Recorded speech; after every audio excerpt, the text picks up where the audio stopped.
You know when you go to a restaurant and they bring out that perfectly pillowy, warm pita bread, and it's got that magical pocket just waiting to be filled? Well, today we are going to pull back the curtain and demystify that whole process, right here, right now.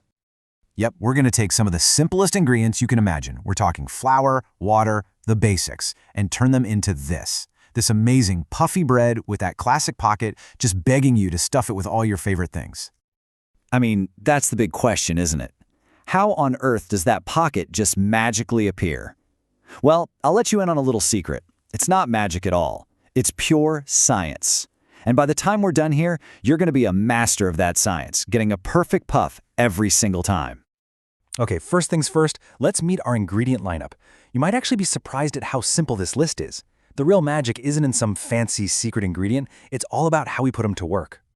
So every single one of these has a really specific job to do. The warm water, that's what wakes up our yeast. And the sugar, now this is important. It's not to make the bread sweet. It's basically breakfast for the yeast. It's the food that gets it all active and bubbly.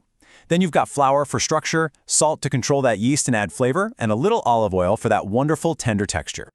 All right, our ingredients are ready to go. Now for the really fun part, turning this simple list into a living, breathing dough.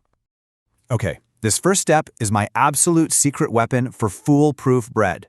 We have to make sure our yeast is alive and kicking. So you let it sit, and if you don't see a nice foamy layer after about 10 minutes, your yeast might be a dud. And trust me, starting over now is going to save you from a flat pita disaster later on. And this little test we just did, that's called proofing. You are literally getting proof that your yeast is ready to get to work. It's such a simple step, but it basically guarantees you'll get a beautiful rise. So once you know your yeast is good to go, you'll mix everything together. It'll start out as kind of a shaggy mess. Then comes the kneading. This part is so important. It develops the gluten, which gives the dough its structure. After that, it gets a nice little nap in a warm spot until it's doubled in size. That's just the yeast doing its thing. So how do you know when you're done kneading? You're looking for a dough that feels like this. Smooth, almost like a baby's skin, super stretchy so you can pull it without it tearing, and just a little tacky to the touch, but not so sticky that it's all over your hands.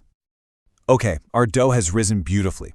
We are now at what is, without a doubt, the most critical stage for creating that pocket. And make no mistake, how you shape this dough makes all the difference in the world. So you'll gently deflate the dough, then divide it into equal portions. Now, that little rest period for the dough balls? Don't skip it. It lets the gluten relax, which makes them so much easier to roll out. Then you'll just roll each one into a nice, thin circle. If you remember one thing from this whole shaping process, let it be this. This is the absolute key. Just think about it. If one part of your circle is thick and another is thin, the steam can't lift that top layer evenly. And even thickness is the secret handshake to getting that perfect uniform puff. And now for the final transformation, the cooking. This is where the real magic happens, and you get to decide. Are we going for those big, puffy pockets today, or are we making soft, fluffy flatbreads? So, you want to know the secret to the puff? It all comes down to steam. When you hit that flat disk of dough with super intense heat, the water inside instantly vaporizes into steam. That sudden, powerful burst of steam is what inflates the pita, just like a balloon. And when I say high heat, I mean high heat. We are talking 500 degrees Fahrenheit or 260 Celsius. Make sure you get your baking stone or even just a heavy baking sheet in the oven while it preheats. You cannot skimp on this. That surface needs to be absolutely screaming hot. So here are your two paths to pita perfection. The oven method, with that crazy all-around heat, is what gives you that dramatic balloon puff and the classic pocket. The stovetop method is a bit quicker, and it gives you a softer, more pliable flatbread with some really nice bubbles, kind of like a Greek-style pita, perfect for gyros. Okay, pro tip. The second they come out of the oven or off the skillet, you need to do this. Wrap them up in a clean towel. This traps all the steam, and that steam is what keeps the pitas incredibly soft and flexible as they cool down. It's a game changer. So let's just recap those 5 golden rules, okay? Use warm water for your yeast, not hot. Knead that dough until it's smooth and elastic.